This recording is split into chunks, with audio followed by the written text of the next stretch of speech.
My name is Jenn. I went through Freedom Session. My husband and I were going through Freedom Session, and the Lord asked me to reveal something pretty heavy, and I knew it was going to be a make it or break it through my life. I kept hearing the Lord tell me just to walk in obedience, that He's got me. And my husband and I had to walk through some healing. And then as we're walking through this healing, we found my baby sister had passed away in her sleep, and she had a 4.5-year-old little girl. I had to leave my job so that I could bond and help take care of my niece. And honestly, it's really hard to function in grief.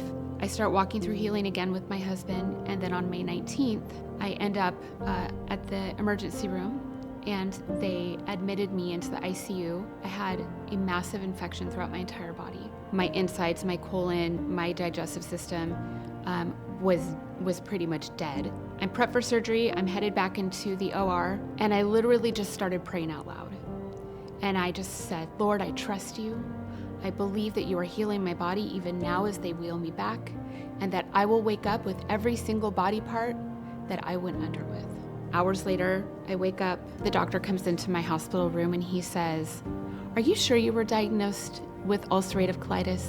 Because the colon that I saw 3 days prior was dead. The colon that I see 3 days later in your new test is alive and well and functioning.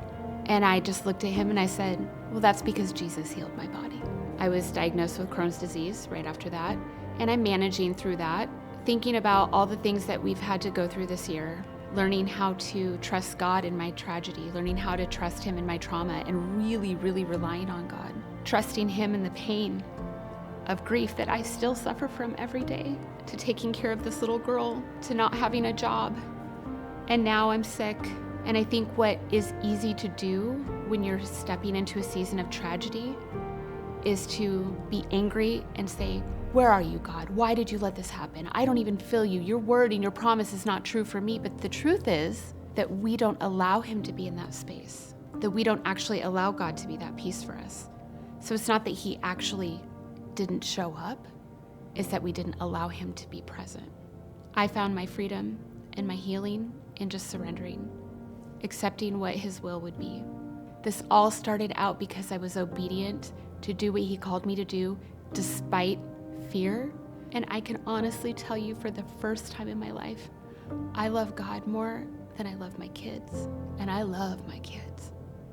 I love God more than I love my husband. And I love Him so genuinely different now. But God is the first one I go to for everything. And it's simply because I was obedient.